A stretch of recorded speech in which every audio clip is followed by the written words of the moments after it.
लगातार हम देख रहे हैं कि कनाडा की इमिग्रेशन के अंदर reforms one after the another announce किए जा रहे हैं।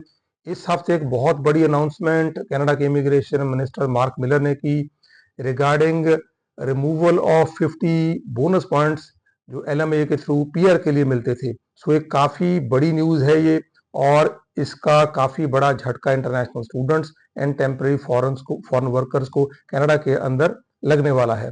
अब ये क्या किन के लिए अच्छी खबर है, किन के लिए बुरी खबर है, सीआरएस में क्या चेंजेस आएंगी, एक्सप्रेस एंट्री में आपको फ्यूचर में क्या चेंजेस आती हुई नजर आएंगी, क्या सीआरएस का स्कोर नीचे भी आ सकता है। आज मैं डिटेल डिस्कशन इस वीडियो में इसी टॉपिक पे करूंगा। कोशिश कीजिए हमारा ये वीडियो एंड तक देखिए। स्वागत आप सबका हमारे यूट्यूब के चैनल के ऊपर। मेरा नाम पृथ्वीपाल सिंह गिल, मैं एक लाइसेंस्ड और रेगुलेटेड कैनेडियन इमिग्रेशन कंसल्टेंट हूँ।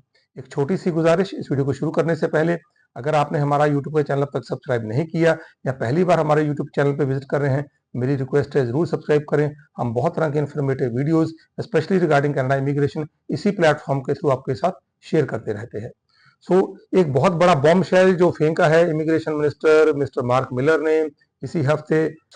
एलएमआई के थ्रू जो लोग 50 बोनस पॉइंट्स क्लेम करते थे, अब बहुत जल्दी ये जो प्रोसेस है ये खत्म कर दिया जाएगा। अब आपको समझना पड़ेगा एलएमआई ये दो तरह का है, one is for work permit sport के लिए, दूसरा है फॉर पीआर स्पोर्ट के लिए। वर्क परमिट की स्पोर्ट का जो एलएमआई है उसमें कोई तब्दीली नहीं आएगी, वो वैसे ही है, लो वेज एंड हाई वेज, उसमें ऑलरेडी पहले इमिग्रेशन कनाडा तब्दीलियां कर चुकी है। अब ये जो पीआर स्पोर्ट के लिए एलएमआई था, इसकी बात काफी लंबे समय से की जा रही है। इसमें काफी तरह की धांधली, काफी तरह की गड़बड़े फ्रॉम लॉन्ग टाइम रिपोर्ट की जा रही हैं। बहुत से लोग पैसे दे के अपने कनाडा में एम्प्लॉयर को they use to get this LMI support, जिसके थ्रू उन्हें 50 एडिशनल बोनस पॉइंट्स मिल जाया करते थे। मिनिस्टर साहब बोल रहे हैं कि ये फेयरनेस का जो हमारा प्रिंसिपल है उसको काफी हद तक वायोलेट करती थी ये चीज, क्योंकि ऐसे बहुत से लोग जो वैसे क्वालिफाई नहीं करते, सपोज उनके पॉइंट्स किसी के 450 हैं, and by getting these 50 bonus points may not be getting it genuinely, may be ingenuinely पैसे दे के अगर आप ले रहे हो तो आप क्लाइम करके पूल में ऊपर चले जाते थे, आपके पॉइंट्स 500 हो जाते थे। तो दे वांटेड कि ये फेयरनेस रहे। अब इसमें जो चिंता है वो उन लोगों के लिए है जिन्होंने पैसे दे के एडिशनल 50 बोनस पॉइंट्स क्लेम किए हुए हैं, या जिन्होंने इस प्रोसेस के अंदर एलएमआई अप्रूवल के लिए डाला हुआ है। आज की डेट में क्योंकि एलएमआई का अप्रूवल भी 4 से लेकर 6 महीने लगते हैं, तो उनके लिए ये प्रॉब्लम क्रिएट जरूर होगी। जिनकी फाइल ऑलरेडी एक्सप्रेस एंट्री में जा चुकी है, अगर उन्होंने बोनस पॉइंट्स क्लेम की है, उनको चिंता करने की जरूरत बिल्कुल नहीं है। हाँ, आपकी फाइल पूल के अंदर है और आपको इनविटेशन अभी नहीं आया है and you have claimed these 50 bonus points, आपके लिए चिंता हो सकती है, बिकॉज आई डोंट नो कितने क्विकली इसको ये इम्प्लीमेंट करेंगे। लगता है कि बाय बिगिनिंग ऑफ जनवरी इसको ये इम्प्लीमेंट करने की कोशिश जरूर करेंगे। तो अगर ये जल्दी इम्प्लीमेंट होता है तो उनके लिए जिनका अभी पूल में एप्लीकेशन है बट उनके रिक्वायर्ड पॉइंट्स नहीं बनते and they have claimed these 50 bonus points, उनके लिए भी चिंता का विषय ये जरूर बनेगा आने वाले टाइम पे। बट स्टूडेंट्स के लिए ज्यादा चिंता की जरूरत नहीं है। जो स्टूडेंट्स जिन्होंने आने वाले टाइम में एक्सप्रेस एंट्री में अपनी एप्लीकेशन डालनी है, उनके लिए ये अच्छी खबर है, बिकॉज अब लेवल प्लेइंग फील्ड हो जाएगी सबके लिए। ऐसा नहीं है कि कुछ लोग पैसे दे के जिनके पास ज्यादा पैसे हैं। अब बातें तो यहाँ तक की जा रही हैं, मिनिस्टर ने बोला है कि 50,000 से लेकर $70,000 तक लोग स्पेंड करते हैं to gain these 50 bonus points. ऐसे लोग जो सिस्टम को अंडरमाइन करते थे और सिस्टम की इंटेग्रिटी को चैलेंज करते थे, अब उनके लिए मुश्किल हो जाएगा। इंटरनेशनल स्टूडेंट्स या टेम्पररी फॉरेन वर्कर जो आने वाले टाइम में पूल में आने वाले हैं, उनके लिए अच्छी न्यूज है। अब लेवल प्लेइंग फील्ड होगी सबके लिए। बात करूं अगर सीआरएस स्कोर की, अब चिंता यह है कि सीआरएस स्कोर का क्या होगा। इस बात की काफी उम्मीद है कि 2025 में सीआरएस स्कोर आपको नीचे आता हुआ नजर आएगा। इसकी बात भी एक टाइम पे इमिग्रेशन मिनिस्टर ने की थी। 500 के नीचे आने के चांसेस तो बहुत ज्यादा है। अगर ये जो 50 बोनस पॉइंट्स का नया कानून है ये इंप्लीमेंट हो जाता है और 50 बोनस पॉइंट्स रिमूव कर दिए जाते हैं, तब ये सीआरएस स्कोर 500 से नीचे आता हुआ भी नजर आ सकता है। जो लोग जिनका स्कोर 470 और 500 के बीच है, उनके लिए एक अच्छी अपॉर्चुनिटी हो सकती है। बट यहाँ मैं जरूर बोलूंगा, try improving your CRS at the earliest, उसकी कोशिश जरूर कीजिए।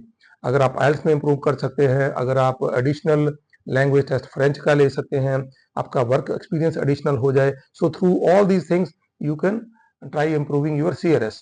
बट इसमें इतना पैनिक होने की जरूरत नहीं है। हाँ, उन उन लोगों के लिए जिन्होंने 50 बोनस पॉइंट्स क्लेम किए थे, उनको जरूर एक बहुत बड़ा झटका लगेगा, क्योंकि उनके पैसे भी खराब होंगे, और अगर ये जल्दी इंप्लीमेंट हो जाता है तो उनके बोनस जो पॉइंट्स उन्होंने लिए थे वो भी वो लूज कर जाएंगे। इसमें एक और बड़ी बात कि एक्सप्रेस एंट्री के CRS स्कोर के सिस्टम में भी हमें चेंजेस आती हुई नजर आएंगी, क्योंकि जब ये अरेंज एम्प्लॉयमेंट के 50 बोनस पॉइंट्स निकाले जाएंगे, अब देखना पड़ेगा कि जो 1200 पॉइंट्स हैं उनको किस तरीके से इमिग्रेशन कनाडा एडजस्ट करती है। बट इसमें ये नहीं है कि कनाडा ने PR को वो बहुत मुश्किल कर दिया या बिल्कुल बंद कर दिया। PR का जो प्रोसेस है वो पहले दिन से ही डिफिकल्ट प्रोसेस था। प्रॉब्लम ये है कि इंडिया के अंदर हमारा जो प्रोफेशन है ये अनरेगुलेटेड प्रोफेशन है। इसमें बहुत से लोग ऐसे काम करते हैं जिनको बिल्कुल भी कनाडा की PR की या इमिग्रेशन लॉज की कोई समझ नहीं है।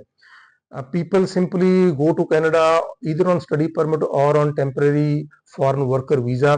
उसमें उनके मन में ये था कि हम किसी न किसी तरह तरीके से जुगाड़ लगा के, तिकड़म लगा के कनाडा के अंदर PR हो जाएंगे, जबकि जो PR का प्रोसेस है वो जुगाड़ का प्रोसेस नहीं है। हाँ, ऐसा जरूर हुआ कि ड्यूरिंग कोविड कुछ लोगों को एडवांटेज मिल गई, Tier 2 PR का पाथवे आ गया, उसमें बहुत कम स्कोर के ऊपर भी कुछ लोग PR हो गए, या पहले कुछ लोग 2019 से पहले इधर थ्रू दीज बोनस पॉइंट्स या किसी और तरीके से थ्रू PNP वो PR हो गए, जो डिजर्व भी नहीं करते थे वो भी PR हो गए। सो वो बात जरूर है, उसको देख के बहुत से लोग अट्रैक्ट हुए और कनाडा हम चले गए। बट आपको एक बात समझनी पड़ेगी कि जो PR का प्रोसेस है ये पहले दिन से वही प्रोसेस है, ये इसमें काफी टेक्निकलिटीज हैं, तो आप सोच के समझ के कनाडा जाइए। एक अच्छे इमिग्रेशन कंसल्टेंट से, स्पेशली जो कनाडा से लाइसेंस्ड हो, रेगुलेटेड हो, उनके थ्रू फाइल अप्लाई कीजिए, चाहे आपकी स्टूडेंट वीजा की फाइल है, चाहे आप एज ए वर्कर कनाडा में जा रहे हो। Then you come to know reality में कि PR के आपके क्या पॉइंट्स बनते हैं, क्या PR का प्रोसेस है, और आगे चल के आप किस तरीके से PR ले सकते हो।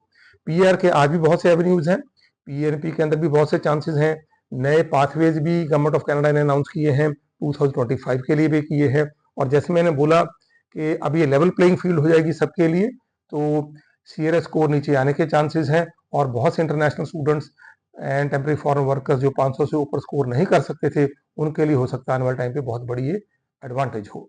आपकी कोई विजिटर वीजा की एप्लीकेशन है, स्टडी परमिट की एप्लीकेशन है, PR लेके कनाडा जाना चाहते हैं, वर्क परमिट लेके कनाडा जाना चाहते हैं, या आपका कोई रिफ्यूजल केस है, जरूर हमें कंसल्ट करें। हमारे नंबर सामने डिस्प्ले हो रहे हैं।